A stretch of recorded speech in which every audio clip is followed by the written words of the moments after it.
इतना जहर क्यों भर रखा है आपने अपने दिमागों में, अपने मन में? क्या चाहते हैं आप लोग? आप खुद देखें, इसका जहर देखें, इसके दिमाग में जो What's up? How are you, bro? I'm good. What about you? I'm with you. You are from Israel? Yeah, I'm from Israel. How is going Israel? I don't know, things are not good. Iran's bombing us. I'm also from India, but right now I am in Saudi Arabia. In Saudi Arabia, all the things are not good. Who do you support? Do you support Israel or Iran? India always support Israel. Yeah, India and Israel are good friends. Yeah, in fact, Saudi Arabia is also supporting US and Israel. Is that so? Really?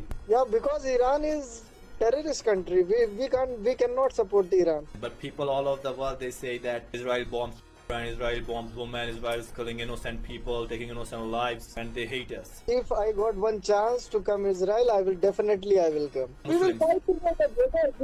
We will fight together. We'll children together, we'll Muslim children together. We'll eliminate all of them Yeah, from the sure. world. I am Hindu. You know Hindu?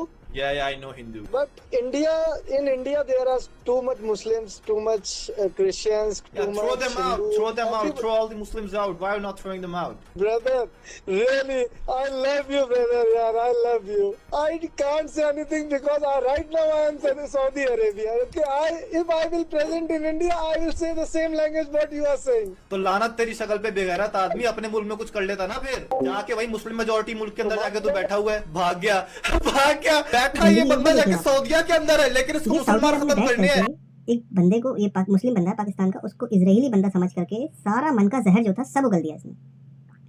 कुछ लोग जो, कुछ सब नहीं है, सब हिंदू ऐसे नहीं, कुछ जहरीले लोग जो है ना, वो सऊदी अरब में आकर के, मतलब एक मुस्लिम कंट्री में बैठ करके इस तरह की बात कर रहा है। हालांकि इसको पता नहीं था कि मैं ऐसे करके मेरी लगेगी। अब आप इसके दिमाग की गंदगी समझ सकते हैं। मतलब यहाँ पर रख के भी तो आया क्यों भाई? तू एक मुस्लिम कंट्री में कमाई करने के लिए क्यों आया भाई? तुझे जब इतनी नफरत है मुस्लिमों से, पहले हिंदुस्तान के मुस्लिम से इतनी नफरत है तुझे, तू भगाना चाहता है उनको, तो पहले उनको भगा दे। तुझे इतनी नफरत है मुस्लिमों से तो तू मुस्लिम ही देश में कमाई करने आया, मुस्लिम ही देश की गुलामी कर रहा है तू यहाँ पर आके। बोल क्या रहा है कि आपने मेरे मन की बात कह दी, मेरे दिल की बात कह दी कि मैं इंडिया जा करके ऐसे ही बात करूंगा, इसी तरह की बात करूंगा। मतलब इंडिया जा करके यही गंदगी फैलाऊंगा, यही जहरीलापन दिखाऊंगा मैं भी। अफसोस कुछ भी है हंसी आती है ऐसे लोगों के ऊपर यार। सबसे पहले तो तुम्हारी बस की नहीं है कि तुम हम लोगों को हिंदुस्तान से हमारा बाल भी बाका कर सको। अरे ऐसे क्या झुंड सुअरों की तरह झुंड में आकर के एक को अकेले को मारते हो? सब नहीं है हिंदू ऐसे, लेकिन कुछ ही गंदगी भरे हुए लोग हैं जो और समाज को गंदा कर रहे हैं। धीरे धीरे और लोगों के दिलो दिमाग में पता नहीं किस तरह से कौन सी बातें डाल करके ये गंदगी पैदा कर देते हैं। बच्चों तक के दिमागों में गंदगी है। ऐसी ऐसी वीडियो देखने मिल रही है, वो बोल रहे हैं मुस्लिमों को भगाओ करके यहाँ से, देश से।